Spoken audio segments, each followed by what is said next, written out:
in regards to Only the Strong, you got Mark cast. Did you call up Paco Prieto? Wait. Mark wasn't cast yet. Oh, he wasn't. Okay. No. We had to I'll go back a little. We were trying to raise the money to do the movie, and Gregory and Sammy actually went to Harvey Weinstein, who had a company called Dimension Films back then. Dimension was doing the genre stuff for Miramax, and Harvey and Bob, his brother, they were kind of interested in Only the Strong.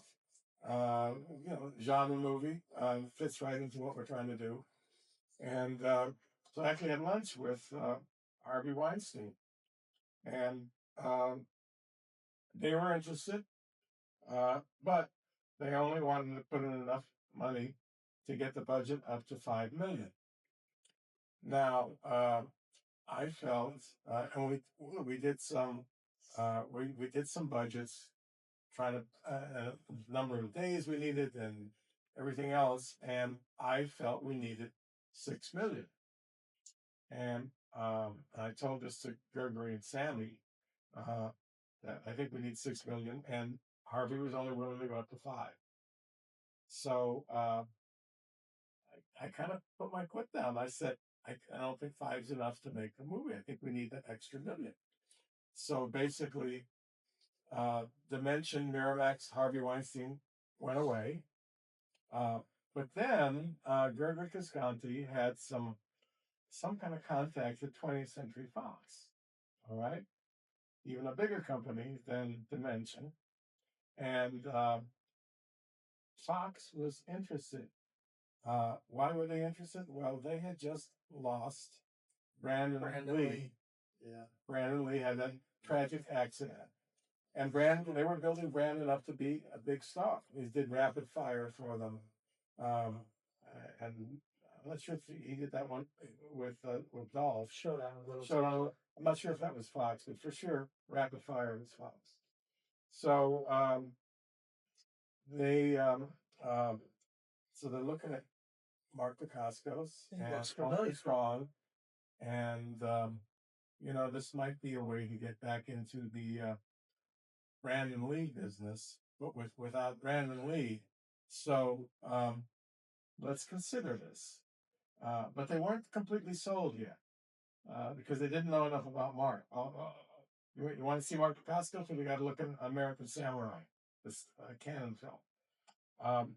So we decided that we're going to shoot a screen test with Mark.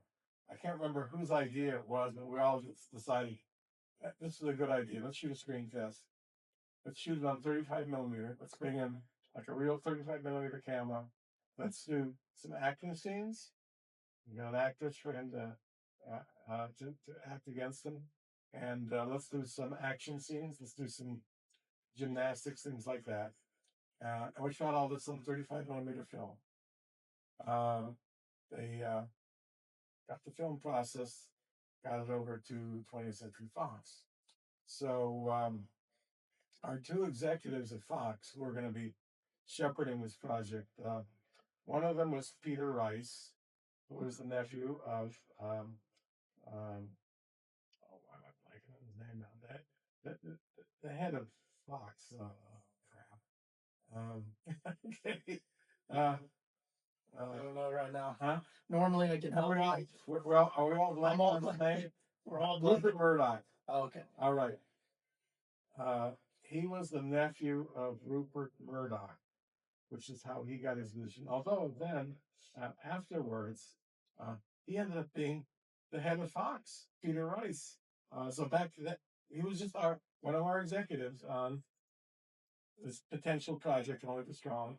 And there's another guy from Fox named Jorge Sarlady, who's also moved on and gotten much bigger. So we had Peter and Jorge were our production executives if they decided to make the movie. And so they wanted to see this footage of Mark, 35 millimeter footage, which they put on in a screening room. They had a number of screening rooms at Fox. They put it on one of the smaller screening rooms. And Rupert Murdoch just happens to be walking by. and says, "Hey guys, what are you looking at there in that screening room?" "Oh, we're looking at this new kid, Mark Dacascos, who they want to put in this movie Only the Strong." "Okay, let me sit down and take a look. Okay, let me watch some of this." So Rupert Murdoch, the head of the whole conglomerate, sits down, watches, and he's probably thinking the same thing, like, "Oh, here's a good replacement for Brandon Lee." Anyways, he watches he watches the footage, and he says, "Okay, I want to sign this guy to a deal. I want to sign him for like 3 pictures, I believe." Rupert Murdoch said Rupert Murdoch. We're talking like the head. it doesn't get better. It doesn't. No, it doesn't get bigger. Again, this is another story, sorry to interject, of stars aligning. Correct. I mean, the head guy of the corporation Just is walking down the corridor. Right. Looks in the door. Like, I mean, "Hey, what are you guys looking at?" yeah, what are you looking at? "Okay, let me watch a few minutes." Okay, and so now he says, "Yeah, let's go ahead and do this movie." So now Fox says, "Okay, we're going to come in for $6 million," and then we're pretty much off to the races because now we had our budget. We could have made the movie for less, but I was just really digging my heels in and saying, as I've been in other situations where we don't have quite enough money to do what we really need to do, and I knew that extra million was going to make a big difference, and it did. So he was the first to be cast then? Mark was first cast? Yeah. Was it Rupert Murdoch? Have you heard or do you know, was it Rupert Murdoch who said, "That's the guy"?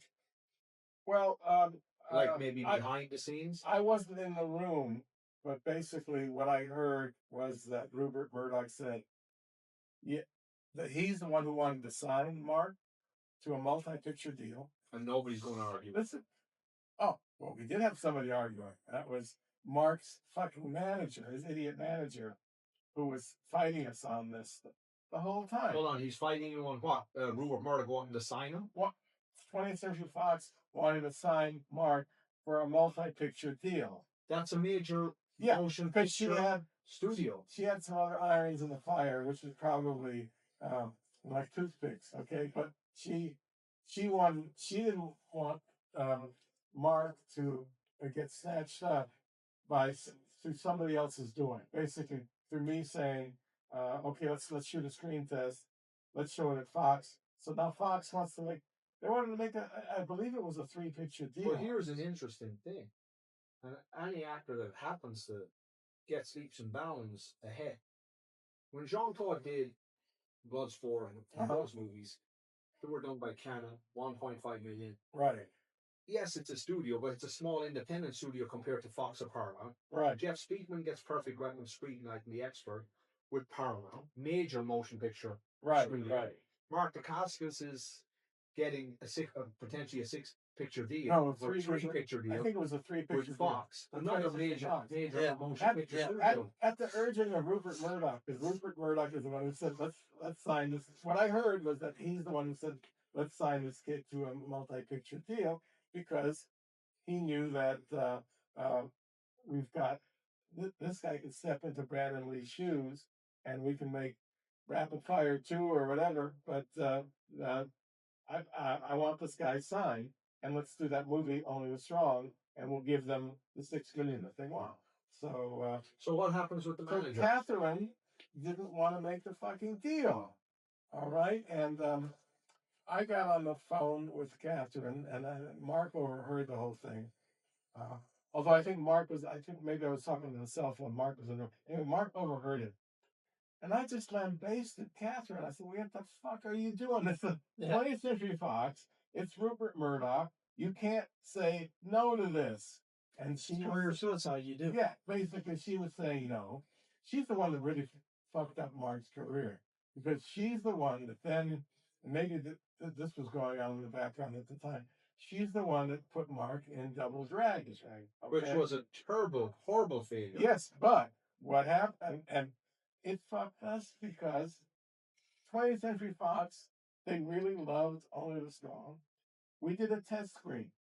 I've still got the sheets from the test screen. Basically, we got like a 95%. Very good to excellent. You never get scores like that. We got this huge score. Audience loved it. completely the opposite of that screening of Cyborg, for example. Audience loved it, and then yeah, and So Catherine. did he sign the deal, or she kiboshed it? Well, he had Did to sign he it. ever get it He signed? did, but I had to fucking lambaste Catherine and in front of Mark, but I felt bad about that. But I think, but I was really, Well, it shows I was you're really, fighting for the guy I now. was really jumping down her throat because I think I had my agent at the time also helped out with 20th Century Fox. So we've got this great fucking deal. Fucking it up. All your client has done before is playing the villain in American Samurai. Now we got to deal with 20th Century Fox, and you're trying to kill it. So then later on, she totally screwed us by getting in Double Dragon. Because Fox, like I say, Fox loved the film. We got great scores, test scores from the audience, and they were getting ready to do, I believe it was 12 cities in the U.S. These are 12 or 15. I still got the paperwork with the names of the cities. They were going to send me and Marv and Paco on a promotion tour. Like I said, it was either 12 or 15 cities to promote Only the Strong, and they were going to push it big time.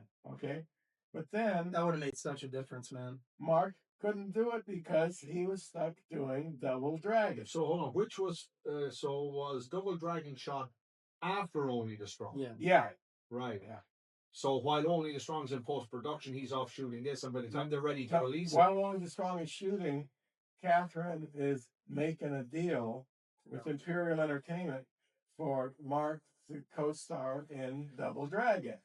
Okay, he's making a feature film for 20th Century Fox that he's starring in, and she's working a deal, which of course was going to enrich her because she would have gotten a commission off of that.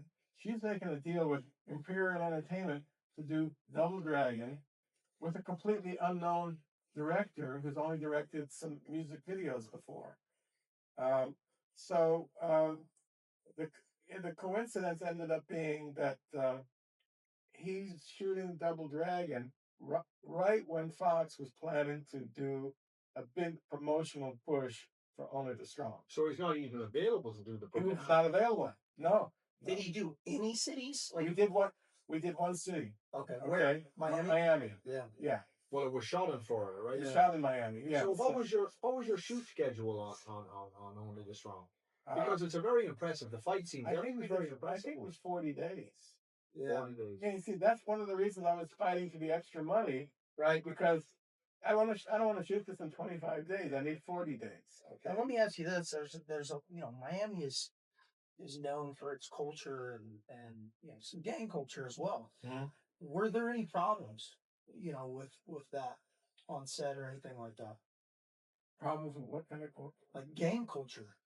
Oh yeah, well, we had one night we were shooting in a really bad part of town. I think it was called Overtown, which is infested with gangs. And yeah, we were being harassed by gangs. I'm the one who chose the location, and I kind of regret it. Although it was an awesome looking location, looked really nasty.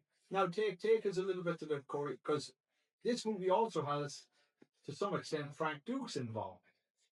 Well, we were going to have Frank Dukes' involvement, but so I'm the one who brought Frank in. I brought Frank in on a lot of things, and he screwed it up each time. We were talking about Rambo 3 earlier about the stick fight. Okay, I introduced Frank to Stallone. Okay, to help do the choreography on the stick fight. All right, and Frank somehow he totally blew that, and Stallone ended up going with Harold Diamond instead. Yeah. Which is probably a good choice because Frank just would have totally fucked that up. So I introduced Frank to Stallone, and that didn't work out. And then I brought Frank in to do the fight choreography on Only the Strong, and he ended up just wasting everybody's time. Mark got sick of him within a few days because all he would do, rather than choreograph fights, he would just stand up in front of everybody and talk about how he won the Kumite. And go on, didn't he go on alligator tours and some shit like that? And Wasn't there he was in one a day- shot as well on the phone? Huh? Wasn't he in a shot on the phone or something? Yeah, yeah. Tell us a little bit about Yeah, these we were- things. It's a night shoot. We spent a lot of time getting this thing set up, and I'm ready to say action, and the first AD says, "Well, hold on, somebody's walking through the set." We look out there, and here's Frank Dukes on the cell phone, walking right through the shot. Okay, and everybody says, "It's Frank." We're all tired. Yeah, the big old Sack Morris block phone. Okay, and and then there was one day when he was supposed to be helping out with the fight choreography, and nobody could find him. Okay, so he finally shows up. He said, "Hey Frank, where were you?" "I was wrestling alligators." I think he was watching somebody wrestling alligators. I don't think he was wrestling alligators. Well, he had some Polaroids. Oh, he was? Yes, he had some Polaroids. These alligators are fucking 3 feet long. Okay. And then he wasn't wrestling, he was just like posing with them. You know, hey, here's me and the alligators. So, well, he wasn't really the right pick to choreograph a capoeira movie because he didn't know much about capoeira. He claimed that he did, and eventually it didn't take Amen long to realize that he didn't know jack about capoeira. And actually, Amen did an interview with Viking Samurai talking about some of this. And we can see the interview. He says, this guy didn't know nothing about capoeira. And he didn't. Let me ask you this: were there any times on set, like I know we had spoken in the past about Lionheart, where Paco accidentally kind of got JC once? Were there any things like that on this set? Yeah, Mark got he accidentally kicked Mark. Oh, did he? Yeah. Now, did anybody ever get after it, like with some bad blood? Have you ever seen that on anything? No, nothing like that. Was That's totally good. cool. That's good. And the thing is with Lionheart, basically Paco was barefoot. Yeah, he probably was sliding in the pool. Yeah. It was probably an accident. But now, for the fight in Only the Strong, he had these big ass boots on, okay, and kind of hard to control your feet in these boots unless you really know how to do it. And ended up with one of these boots like smacking Mark in the face. Paco Prieto's a big guy. Yeah. He's 6'2", probably 6'2". Yeah. You know, and at that time he was probably 190, 200 he was a beast. And he's a real badass too. Paco's a guy you don't want to fuck with this guy. Well, that's what I was asking about the gang question. You know, you got these guys that are playing these type of gang members. You know, did anybody ever get on there and try to, you know, you hear those, you know, stories in regards to like The Godfather and stuff. You have, you know, real shit coming in and saying, you don't know what you're doing. Did any of that kind of jazz go down? No. Of course, these gangbangers, you don't want to mess with them because they're packing. They've got guns. Yeah. Packing. And I think a few of our crew people had guns. Yeah. Because they were kind of scary. They're a lot like locals in Miami. Actually, a lot of the crew had worked on Miami Vice. Okay. Because that was the big show in Miami for a number of years. So a lot of our crew people are stunt coordinator Artie Maleshi worked on Miami Vice. So the fights got worked out really between Amen, Artie Maleshi, and Mark Dacascos. Because Mark and Amen knew capoeira, and Artie was a real fight choreographer, had done Miami Vice, lots of stuff. So how did you take care of Frank? Did you just keep him there the entire time? Well, he got his ass kicked, and wasn't he in the suit with the? Yes, he's in the. He gets his ass kicked. No, but I mean, did you keep him on the set? No. Relevant, right? I very politely let him go, and I was being as polite as I could be about it. Basically, he was firing, okay, but I didn't put it to him that way. I said, Frank, I got some good news for you. You're going to be back in LA in time for Thanksgiving. I said, how can I do that? We still got some fight scenes to do. Like, no. We really don't have. We've got all the fight scenes in the can, pretty much. We don't need you here, so you can go home. And so he ended up going home early at our urging, and we carried on just fine without him. We had between Amen and Artie and Mark, and Paco was no slouch when it came to fights either.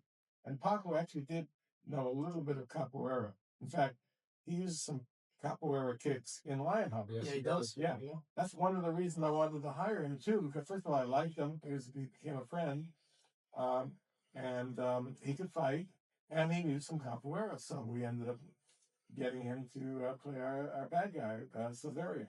Now, have you done any audio commentaries or anything on new releases of Only the Strong, or has there been any new releases? There needs to no. There has not. No been special any. editions, nothing. No, no. And Luis and I keep trying to.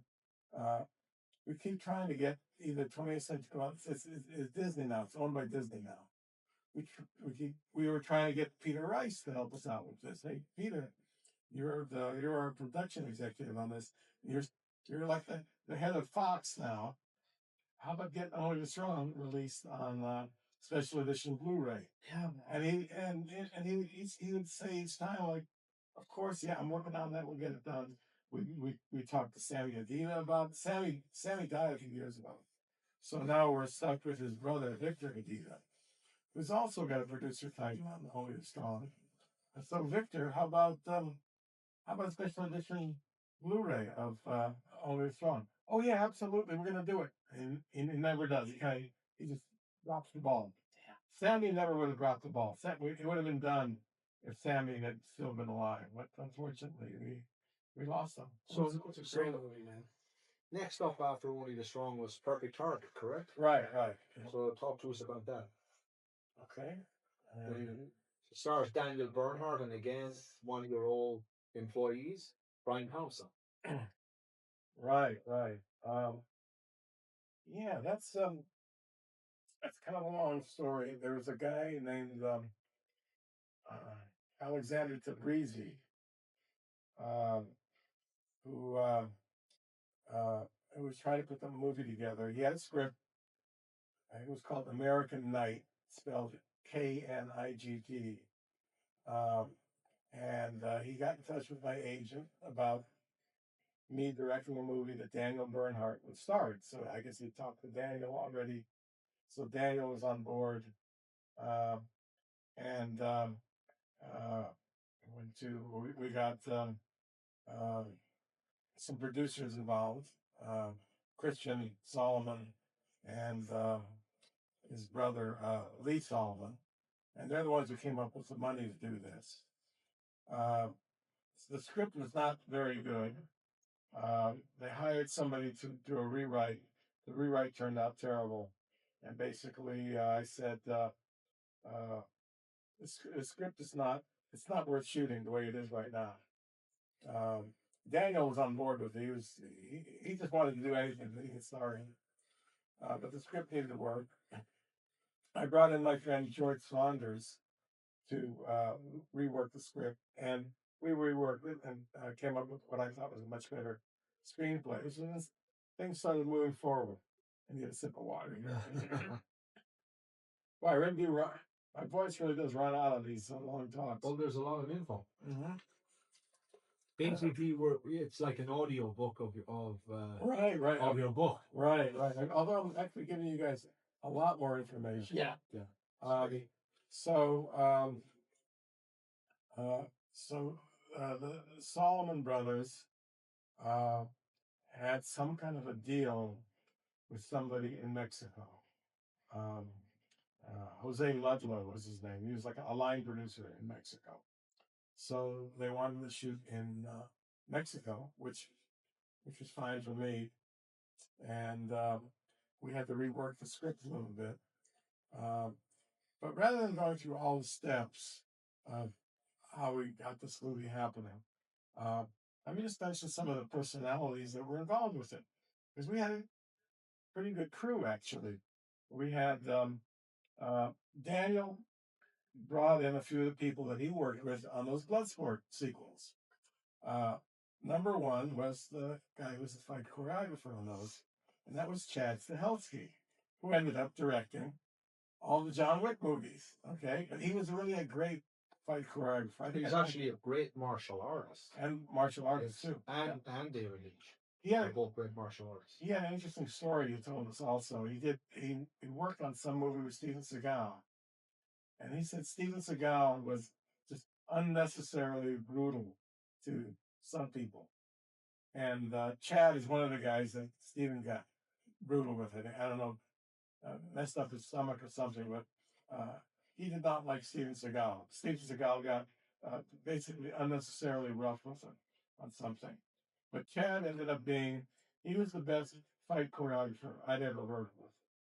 He'd have a list, and he would on his list, small piece of paper. He'd write down all the moves that he wanted to do in order. And then basically, once we started shooting the fight scenes, he'd just go through them one by one. Okay, now we're doing number 2. All right, now we move on to number 3. Now on to number 3. And he had the whole fight worked out in his head ahead of time. So we had him. We had Philip Tan, who I made the second unit director. Philip had been in a lot of movies. You guys know Philip? Yes. Yeah. So Philip, yeah, he talks a lot. He's a big talker, but he can really do the moves also.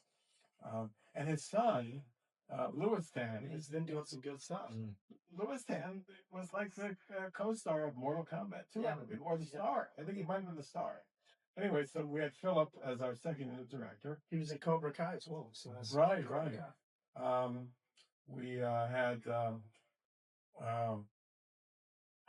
what's the guy's name? Freddy Krueger. Robert Lundgren. Robert England. Yeah. Yeah. The producers wanted to get some names in there because Daniel Bernhardt wasn't really much of a name. All he'd really done was the Bloodsport sequels. So I brought Brian Thompson to their attention, and so we ended up having Brian. And Brian was very happy to work on the movie. Got to go down to Mexico and had a great time there. And Robert England was again. They needed some names, so to play our main villain. Well, we got Robert England. I think he got like $10,000 a day or something. He didn't work the whole shoot, but he worked for like 10 days, got $100,000. What we had, they were able to say Robert England on the poster, on the video box. How many days did you have to shoot it, Sean? I'd have to look that up, but actually, I think I probably had 40 days on that one. Would you have a big budget, small budget? Small budget. Small budget. Very small budget, yeah. We shot in Mexico, the entire film. We shot a lot of it in Puerto Vallarta. There was this cathedral in the middle of Puerto Vallarta, like the town plaza. And we were all over that cathedral. I saw that cathedral and came with a bunch of ideas, so we did a bunch of stuff on the cathedral. And in the town square, we had this big assassination scene that we did, which is a pretty spectacular scene, actually. For the low budget that we had Jose Ludlow got us the people we needed. We had a pretty big crowd there. We had weapons, we had costumes, we had everything. So the assassination scene is really worth seeing for that movie. There's a lot of good things in it. The fights are all good because we had Chad choreographing, and Philip Tan was there. We also have Daniel, who's a martial artist. Daniel is a good martial artist. Now, the one disappointment for me, I wanted Paco to play the other main character, who was a cop, like a Mexican cop. And they wouldn't hire Paco. They were resistant to Paco. What was the reason? I can't tell you what the real reason was. I wouldn't be able to tell you. They said, well, he's not an actor. He can't act. Well, actually, he can. Yeah, he can. Watch Only the Strong. He's pretty damn good in Only the Strong. Yeah, he is. But his wife came along and she was coaching him, reading lines with him. But he can do this role. Boldly pull it off. I pretty much wrote the role for him. I wanted him to play play that character. And they brought in another guy who was good actor, nice guy, Jim Perry, to play that role. But he was not a fighter. Well, that actually blows my mind. I mean, you got Only the Strongest made for $6 million. Mm-hmm. This was at a lower budget. What did you say the budget was? 1.5, 2? Probably like 3. Yeah. 3? Yeah. You got the main bad guy from Only the Strong. What do you mean? Right. Come on, man. They didn't want to do it. And Daniel also had some kind of there was some kind of animosity between Daniel and Park. Okay. Well, that was the problem. That might have been the that was it. Probably was it. I don't know for sure, but I have a feeling Daniel said. Actually, Daniel did say to me, "I don't like that guy." So Daniel had issues with Paco, and didn't want Paco to be in it, and the producers went along with that. So we ended up having this guy Jim Perry. Like I said, was a great, nice guy, very good actor. You couldn't fight, but Chad managed to pull off what he could. Pull off some miracles with him. Yeah. So that worked out pretty well. And then we had the girl. The girl was supposed to be Hispanic. Took place in this fictional South American country. And I had an actress picked out who I thought was terrific. She was pretty much unknown, but she was a really good actress. And the producers ended up pushing this American actress on me. I'm blanking on her name right now, but she was not Hispanic at all. She was Serbian, of all things. Okay. I mean, she did okay in the movie, but the other girl I think would have been better. But basically, I got overridden on some key casting choices there. At least they let me keep Brian, and he comes off pretty well in the film. Brian comes off pretty good in everything. When you think about it, he came off great. I really liked him in Firefight. Yes, yeah, he was. And he was a standout. He stood out. I think that's a combination of him, his presence, and you, for sure. I loved him he's great in Lionheart. Yeah, Before Lionheart, he's fabulous in Cobra. Right. You know, he is so believable in Cobra. He's actually scary. Oh, he's scary. Like, he's actually that end scene at the end before that fight. He's great. He's friggin' phenomenal. And you see him in this. He's fabulous. And he wasn't bad in Mortal Kombat. I think just I met him a few times. One particular time I met him, and I told him I know you. So we're talking a little bit, just very, very fast, because it was some signing. I'm still very good friends with him. Yeah. This is maybe 10, 12, 15 years ago. And I said, can we get a photograph? And he goes, sure. And of course, I'm set for a photograph like this or whatever. He goes, your friend is Sheldon. He puts his arm, grabs me, pulls me over, grabs me like this. He goes, okay, let's take a photograph. And he looks me. But he's not a mean person. He's very nice guy. Yeah, in all honesty, I remember watching Lionheart as a kid, going, man, I wish JC and him would have been able to throw down. He get that little kick in the face, but it would have been nice to see those two throw down. Well, they did it in the order. Yeah, well, yeah. I mean, in Lionheart, per se. Right. Yeah, so next up, Sheldon, was The Last Patrol. Okay. Did we miss anything with did we jump too far? Did we miss anything with Perfect Target? I was going to ask, Perfect Target, what year was that? Again, I think it's 95. 95. Okay. Or 96, I believe. And then Last Patrol, how did that come about? Was that a project that Dolph brought to you, or somebody brought to you, or how did that one come out? I wrote a script with a friend of mine named Bob Underwood. We wrote a script called Hell on Wheels. And it was basically about these military June buggies. Huh? It's a great title. That is a great title. It's a great title. Right. And it was about dune buggies, military dune buggies. This is it was based on stuff that really happened. The Navy SEALs and Marine Recon used them in the first Gulf War. And they look like G.I. Joe toys, but they're real. They're basically dune buggies. And there's a driver and a gunner up front. He's got an M60 machine gun, the guy who's riding the shotgun. And then behind them, there's a guy with a 50 caliber or automatic grenade launcher it looks like a G.I. Joe toy, but it's real. Yeah. I actually went down and saw these things. So we went this project, Hell on Wheels, and a company called Largo was interested in it. They wanted to make it. They hooked me up with an Israeli producer named Jacob Kotsky. Jacob was one of the producers on Iron Eagle, and Iron Eagle 2. And he had a lot of connections in Israel. And we were going to shoot this thing in Israel with Jacob Kotsky. For whatever reason, it didn't work out. It fell apart. So we're not doing Hell on Wheels now.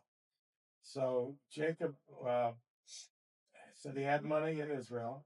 He had access to helicopters and jeeps and all kinds of military stuff in Israel. And he and I hit it off really well. He really wanted to make a movie with me. And Jacob had produced a movie in Israel with Dolph Lundgren called Cover Up. So he knew Dolph personally. He was able to call Dolph on the phone and get him in this movie. So basically, Jacob put together this package, and he met a couple of writers who had a script called The Last Patrol. Hang on just a second here. Cover Up is actually an excellent movie. Right. With Louis Gossett. Mm-hmm. I mean, yeah. Right. Louis Gossett Jr. Yeah. It's a good movie. Let's see. Jacob Kotsky knew all these people because Louis Gossett was in Iron Eagle and Iron Eagle 2. All he needed was a script. And I forgot what the reason was. There was some reason we couldn't do Hell on Wheels. And so he comes to me with this other script, which he said already had Dolph Lundgren attached, called Last Patrol. And it's written by these two writers who've never written an action movie before. They're actually, they actually came from the world of soap operas, okay? So they were pretty good at dialogue. They had some good dialogue in it. But this script was basically not an action movie. It had some good characters, some good dialogue, and there was a good role in there for Dolph, a good lead role for Dolph. So they got Jacob got Dolph interested. He knew me, so he said, "Hey, look, I got the director of Double Impact who wants to direct this." So basically, we had this whole package where he said, "I've got the money in Israel. I've got all the equipment, cameras, everything in Israel. I've got crew in Israel. We'll shoot this whole thing in Israel. Sheldon's going to direct. Dolph's going to star." We did some casting for a few of the American characters. Interestingly, the woman that we cast to play the female lead was named Sherry Alexander. Okay, really good actress. Dolph got along great with her. I got along great with her. And she ended up, after we made the movie, she ended up marrying Michael Crichton, who wrote Jurassic Park and Andromeda Strain and all these movies. And he got her pregnant. So she ended up having his child. But then Michael Crichton died. And so she was in line to inherit all of his millions of dollars, but his family tried to nix that so that she wouldn't get anything. So this turned into a big legal battle, which she partially won. So she's like Sherry Crichton nowadays, and she's not hurting for money at all. But that was our co-star of the film. So anyway, back to Last Patrol. So there were a number of problems here. First of all, Dolph and I didn't like the script. Neither one of us liked the script. And Dolph says to me, "You're going to rewrite it, of course." He is. Oh yeah, absolutely. Director's pass. I've written a few action movies myself, and a few successful ones. Yeah. So I can handle it. And we get to Israel, and the two writers, who are also producers on the film, Pam Long and Steve Brackett were their names. And basically, Pam had a long career in soap operas, and the two of them wrote some TV show together that like didn't even last one season. But they were not action writers, which is okay. The dialogue was good. So I get over to Israel, and like I promised Dolph, I'm going to rewrite this. So I get the script. Jacob had a secretary there who typed the script up for me on like Microsoft Word or something. So I was starting to do a rewrite on it. And when Steve and Pam heard this, they said, "That's not happening. We're doing the script that we wrote. If Sheldon touches a word of our script, he's fired." Jesus. And, yeah. Oh yeah. They want basically. They said he's fired if he touches a word. They thought that their script was so perfect. A lot of writers get like that. You know, they don't touch a word of my screenplay. But I've had a lot of people in all fields of like it. Yeah. But I've had a lot of my scripts rewritten by other people. Like I wrote the original Double Impact, and collaborative efforts make all the difference in the world, man. You've got to be able to open yourself up to collaborative efforts. Right. I mean, yeah. Anyways, so they wanted no rewriting them. So, okay. So I told Jacob, okay. So I had brought my family over. As Jacob said, "Oh, you could be your wife and your kids." He met my wife and my kids. He liked us. So they're always there. I'm already there. We've got our hotel room and everything. We've got our driver. So do I want to quit this and just go back to LA? No, I got Dolph Lundgren. I'll find a way to make this work. So I did what I could to make it work. But Jacob did not have nearly the money he claimed to have. So